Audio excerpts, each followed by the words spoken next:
So Jen Rogers is here from Brawling Bear. Come on up, Jen. How are you? Hey, Jen. Hi, How's it going? Good. Great to have you. Thank you for having me. And following on her footsteps, here comes Brawling Bear Beer. Look at this. Oh, man, I'm loving the Brawling Bear. All right. Thank you. Thank you. All right. You don't need the water. Oh, well, I've got flavored water. So tell us, what do we have here, Jen? So this is our low blow blonde ale, I believe. It's a very malty take on a blonde ale. I think typically when people drink blonde ales, they think of very bland, watery, kind of flavorless beers.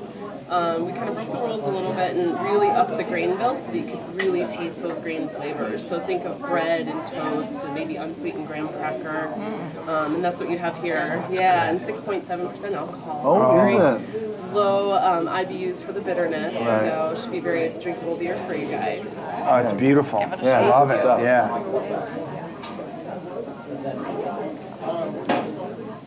And we've got a special going on in the pub tonight for those of you who are here. Give this a try. Certainly won't miss it. So tell us a little bit about the brewery.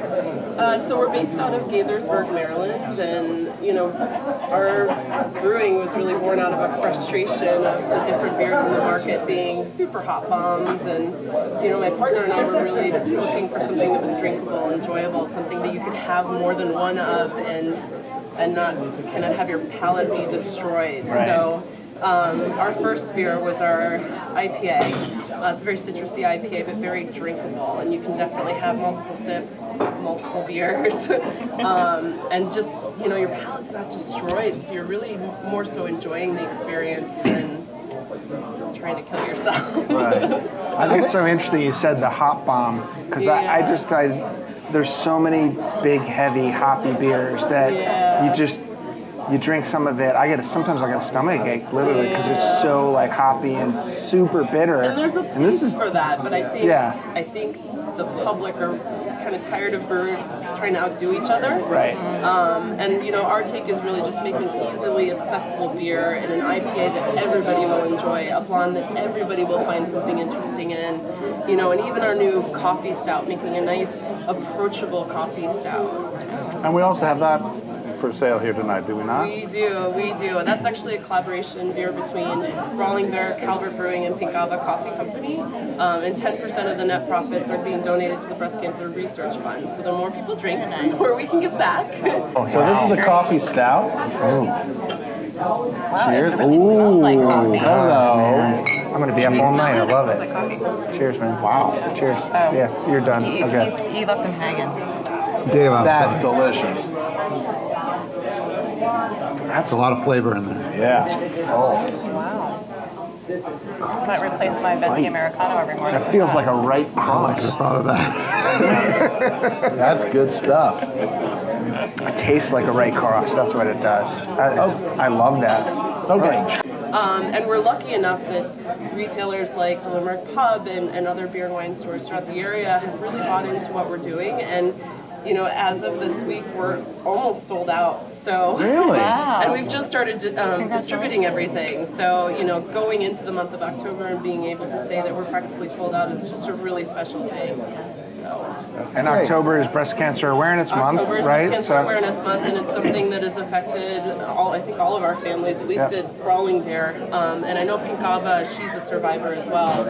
And a lot of her profits go back to different research groups for breast cancer. So, yeah. So drink beer and for a worthy cause. Where would we wanted to buy this after tonight? Where could we pick it up? So you should look at brawlingbear.com. At the top you will see a little find us button, and you can enter your zip code and it'll tell you what the closest beer store to you is. Yeah. Great. So Jen, I'm a woman among men here on the panel. Do you find yourself a woman among men in the brewing industry? I do. I've kind of I feel pretty fearless as I go into situations, so it's not necessarily that it bothers me, but I do feel like I'm kicking down doors every once in a while. Kicking down doors is a good thing. It is a good thing.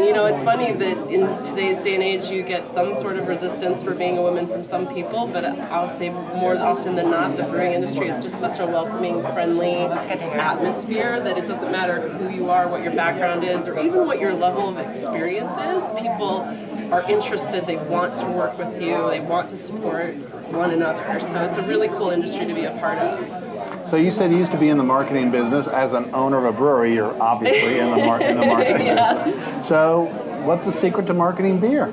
You know, for us, there's so much noise in the marketplace. I mean, maybe not as much in Maryland as there are in other states around, but it's really being able to have a consistent brand. I think a lot of brewers pay attention to that single label and making it have a really cool name and a really cool graphic, but how does that translate into the larger brand? So for us, when we came out with our packaging, we wanted to be very simple, very easy to read. So the IPA is the red one, the blonde is the yellow one, the counterpunch is the blue one, and so it's very easy for that consumer to not even remember the name, but know it has a bear on the front, know it's the red one, and know that they're getting what they're looking for. Very cool. So simplicity in design is what you're Simplicity in after? design and brand consistency, you know, within your product packaging, and then carrying that to every other touch piece that you have. Very cool. So what's next for the brewery? What's the next big thing? You know, the next big thing will be our tasting room. We actually Oh, bought a fermenter today. really? So, yeah. That'll be later this year. And where will that be? Up in Gaithersburg. So we're distributing out of that location. Well, I now. live in Gaithersburg, so maybe. Yeah. Like, what's the street address? Yeah. It's 15 Folks Corner. So I know Old where that Town is. Gaithersburg, Yeah, right very across the street from the police station. Very cool location. No shenanigans. So it's where you are now. That's where we're at now. Yep, Right. that's where we're at now. We just haven't opened the doors quite yet. So. Yeah. Well, that's exciting. Was there anything that inspired this beer? Were there other beers that you might have had in the past, or something that? You know, we've drank a lot. We've made a lot and made a lot of good and made a lot of bad. Maybe more bad than good, but that's part of the process. You know, this was a second beer that we released, and we knew that we wanted something completely different from the IPA, so that the people who tasted the IPA who were like, I'm not a hop person, that we had something for them. That way when we stood at tastings, it's like, oh, I don't like this one, we'll try this one because this is more your speed. So that's why we chose that one as our second release. But if you go to our website, we have a list of, I think, 30 different beers that we're just chomping at the bit to get out. So. You know, when I first tasted this, I thought of Leffe, the Belgian blonde. Oh, okay. That's what it kind of reminded me of. Take the compliment. But I lean towards Belgian beer, so it's not surprising. Is it? Yeah. No, it's good. I love the malt forward taste of it. It's really nice.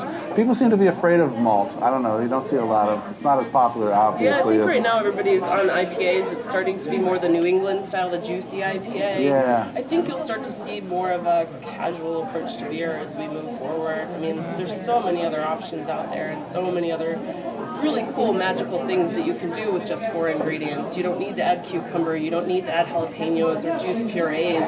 You know, it's really taking it back to the simplicity of these 4 ingredients, the water, the yeast, the malt, and really honing that in and you know, making something that you're proud of. And all of the Ferry has been running on those 4 ingredients for hundreds of years. Exactly. And I also think it's easy for bad brewers to hide behind some of those additives. Yep. And listen, other people are doing it really well, and I'm not trying to knock them, but there's a beautiful simplicity to really honoring the ingredients and bringing out what's special about those ingredients. You know, something like our Counterpunch Ale, Counterpunch Pale Ale, we wanted to highlight a pear flavor, and so we played with the yeast and we played with the hops until we could get a pear profile that wasn't kind of beat you over the head, but like it's there, and it's just a beautiful representation of that particular hop and that particular yeast in conjunction with one another. So. Very cool. Well, Jen, thank you so much for sponsoring us this evening. Yeah, thank Thanks you. for coming out. We learned a lot. And give Jen a big round of applause. Yeah, thank you, Jen. Thank you so much. All right.